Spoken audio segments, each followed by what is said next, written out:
बिस्मिल्लाहिर्रहमानिर्रहीम। मोहतरम नाज़रीन, गुस्ल जनाबत को लेके हम अपने बचपन ही से ये बातें सुनते चले आ रहे हैं कि गुस्ल करते हुए ये चीज़ रह गई तो गुस्ल नहीं होगा, यूँ कर लिया तो गुस्ल नहीं होगा, ये एहतियात करनी है, फ़लाँ एहतियात करनी है, वरना हम नापाक रह जाएंगे, कपड़े नापाक हो जाएंगे, नमाज नहीं होगी और हम इसी तरीके से नापाक ज़िंदगी गुजारते रहेंगे वगैरह वगैरह। तो इस तरह के तसलसल से बातें सुनकर बहुत से लोगों की एक जहनीत बन गई है कि इस्लाम में गुस्ल जनाबत का तरीक़ाकार बहुत मुश्किल है। और लोग ये बार हमसे फिर सवाल करते हैं कि अल्लामा साहब, गुस्ल को इतना ज़्यादा कॉम्प्लिकेट क्यों बना दिया गया है, क्यों इसको लेके इतनी ज़्यादा बातें फैल गई हैं, क्यों ये तासुर दिया जाता है कि गुस्ल जो है वो एक बहुत कोई मुश्किल, कोई कॉम्प्लिकेट और बहुत कोई इस तरह की चीज़ है कि कोई भी छोटी से छोटी गलती अगर हो गई तो गुस्ल नहीं होगा। तो आखिर क्यों गुस्ल का तरीक़ाकार इस्लाम में इतना मुश्किल है? तो इस बात का जवाब ये है कि गुस्ल का तरीक़ाकार हमें इतना मुश्किल क्यों लगता है। इसमें एक तबका तो वो है जो गुस्ल का तरीक़ाकार बयान करता है, यानी मौलवी हज़रात, उलमाए कराम। एक तबका वो है जो गुस्ल का तरीक़ा सुन के समझता है, यानी अवामुन नास। मेरे मुशाहदे के मुताबिक दोनों तरफ कुछ गलतियाँ हैं जिसकी वजह से गुस्ल को लेके हमारी आवाम में बहुत ज़्यादा एक डर और ख़ौफ और एक हाइप क्रिएट हो चुकी है कि पता नहीं गुस्ल क्या चीज़ है। कि गुस्ल खाने में जाके जब गुस्ल करके अगर हम कामयाबी से बाहर आ जाएं तो हमें लगता है कि हमने एक बहुत बड़ी कामयाबी हासिल कर ली है। जो गुस्ल का तरीका बयान करते हैं उन लोगों की तरफ मुझे ये गलती नज़र आती है कि गुस्ल के तरीके को बहुत मुश्किल करके पेश करना और इसके वो पहलू बयान करना कि जो सिर्फ़ एहतियात के हैं और वो पहलू छोड़ देना कि जो रुखसत के हैं, और आवाम को गुस्ल का तरीका बयान करते हुए बहुत डांटना, बहुत सख्ती और शिद्दत से बयान करना और पेचीदा मसाइल और छोटी छोटी गहराई में उतर के वो सूरतें बयान करना कि भाई अगर वो फ़लाँ चीज़ भी रह गई या इस तरह हो गया। जैसे आम एक मसला बयान किया जाता है कि एक बाल भी खुश्क रह गया तो गुस्ल नहीं होगा। बात तो ठीक है, लेकिन ज़रूरी है कि जब इतनी एहतियात बयान करें तो तस्वीर का दूसरा रुख भी बयान करें कि भाई अगरचे गुस्ल में एहतियात का हुक्म है, लेकिन ये इस एहतियात को आपने अपने सर पे हावी नहीं करना। इस एहतियात को लेके नफसियाती मरीज़ नहीं बनना। इस एहतियात को लेके आपने ये नहीं सोचने लगा कि शायद मेरा गुस्ल कभी होगा ही नहीं। एहतियात ज़रूर है, लेकिन ये एहतियात काबिल अमल है, ये पॉसिबल है कि इस एहतियात को किया जा सके। ये कोई ऐसी एहतियात नहीं है जो इंसानी हदूद से बाहर है। गुस्ल का तरीका कोई ऐसा नहीं है कि जिसको करना इंसान के लिए इंतहाई मशक्क़त वाला है और जिसको सिर्फ बहुत ज़हीन और टैलेंटेड लोग ही कर सकते हैं। आम बंदा तो शायद पाक ही नहीं हो सकता। इस अंदाज से जब गुस्ल का तरीका बयान किया जाता है मिंबरों में बैठ के, तो फिर जो हसास जहन के लोग होते हैं वो बहुत ज़्यादा खौफ का शिकार हो जाते हैं। उन्हें लगता है कि इतनी एहतियात, इतना मुश्किल और इतनी अहम चीज़ है, वो होए। तो इस वजह से नतीजा क्या होता है, जब वो वाशरूम में जाते हैं तो फिर कोई भी गलती हो जाए, वटेवर वो गलती है भी कि नहीं, उनको लगता है कि उनका गुस्ल नहीं हुआ है। लिहाजा मेरी गुजारिश है तमाम खुतबा से, तमाम इस्लामी अहकाम और मसाइल बयान करने वालों से कि जब भी गुस्ल जनाबत को, खुसूसन तहारत के मसाइल को आप बयान करें, ज़रूर इस बात को पेश नज़र रखें कि आपके सामीन में बहुत से ऐसे अफराद भी हैं जो इन चीज़ों को बहुत गहराई से अपने दिल पे ले लेते हैं और वो नफसियाती मरीज़ बन जाते हैं। मैं अरसा दराज से ऐसे लोगों में काम कर रहा हूँ, तो मुझे इस बात का अंदाज़ा है कि लोग किस कदर हसासियत का शिकार हैं और वो किस कदर खौफ और डरे और सहमे हुए हैं इस तहारत के इशू को लेके। और इसके पीछे मुझे एक जो हाथ नज़र आता है वो तहारत के मसाइल बयान करने वाले लोगों का नज़र आता है। इसलिए जब गुस्ल के अहकाम बयान करें, आप बताएं कि गुस्ल के 3 फ़राइज़ हैं और उसको आसान तरीके से बयान करें कि देखें, कुल्ली करना है, उसके बाद नाक की नरम हड्डी तक पानी चढ़ाना है और पूरे जिस्म तक पानी बहाना है, यहाँ तक कि एक बाल भी खुश्क ना रहे। और फिर बताएं कि ये कोई इतना बड़ा कोई जबल अजीम नहीं है, कि इतना बड़ा पहाड़ नहीं है जो आप कभी पार नहीं कर पाएंगे। अल्लाह ताला ने पानी को इट्सेल्फ ऐसा बनाया है कि वो जहाँ जहाँ से बहता जाता है रास्ता बनाता जाता है और इजीली बह जाता है। आज हमारे पास वाफर मिकदार में पानी मौजूद है। शावर के साथ नहाते हैं या बाल्टी से नहाते हैं, पानी बहुत होता है, तो इजीली हम गुस्ल कर सकते हैं।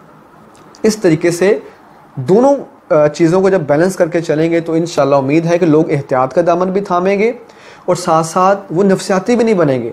लेकिन सिर्फ एक पहलू पर बहुत ज़ोर देकर जब इस तरह उलमा मसाइल बयान करते हैं या मौलवी हज़रात या खुताबा, और ज़ाहिर है इसमें जो मुस्तनद उलमा कराम है वो ऐसी हरकत हरगिज़ नहीं करते हैं।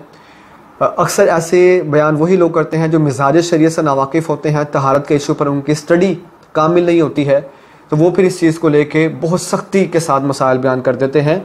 तो जब भी बयान करें एहतियात का दामन ज़रूर थाम कर रखें, एहतियात की दावत दें, लेकिन साथ साथ लोगों को रिलैक्स करना भी आपकी ज़िम्मेदारी है। सिर्फ ये ना हो कि डरा के आप उनको छोड़ दें और फिर उनको वॉशरूम में जाकर लगे हमारा गुस्ल होगा ही नहीं।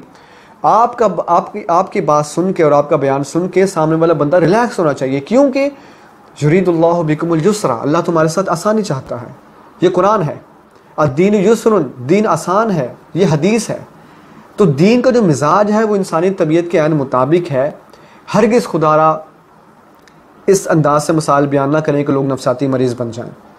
और मैं अवामुन नास से भी गुजारिश करता हूँ कि हमेशा मुस्तनद उलमाए कराम को सुने। ये ना हो आप यूट्यूब पे कोई भी क्लिप्स देखें जो गुस्ल का तरीका बयान कर रहा है और वो उसमें अजीब व गरीब किस्म के मसाइल बता रहा है और आपको डरा रहा है, और आप एकदम से सुन के डर जाएँ कि पता नहीं मेरा गुस्ल जो सारी ज़िंदगी में करता आया हूँ या करती आई हूँ वो हुआ ही नहीं है।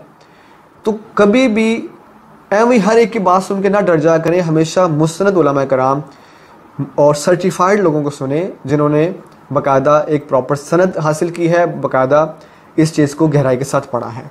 ठीक है। और दूसरा पहलू है अवामुन नास का। उनकी तरफ कसूर यह है कि वो इल्म नहीं सीखते। जब वो इल्म नहीं सीखते तो गुस्ल करते हुए ऐसी चीज़ें जो गलतियाँ नहीं होती, जो शरई तौर पर काबिल गिरफ्त नहीं होती हैं, उनसे जब वो चीज़ें भी सरजद होती हैं तो वो उसको गलती समझते हैं और समझते हैं कि शायद हमारा गुस्ल हुआ ही नहीं है। मिसाल के तौर पर दौरान गुस्ल पेशाब का कतरा डिस्चार्ज हो गया, हवा खारिज हो गई, मज़ी का कतरा डिस्चार्ज हो गया।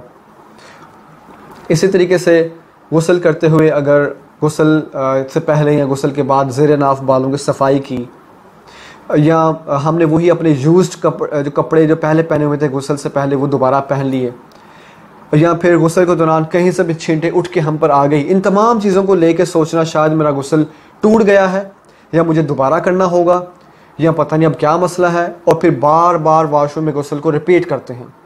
ये ऐसा क्यों है? ये इल्म ना सीखने की वजह से है। लोग इल्म दीन को ज़्यादा वैल्यू नहीं देते, ज़्यादातर दुनियावी उलूम को ही तरजीह दी जाती है क्योंकि उसके बिहाफ पे जॉब्स मिलती हैं, पैसा मिलता है।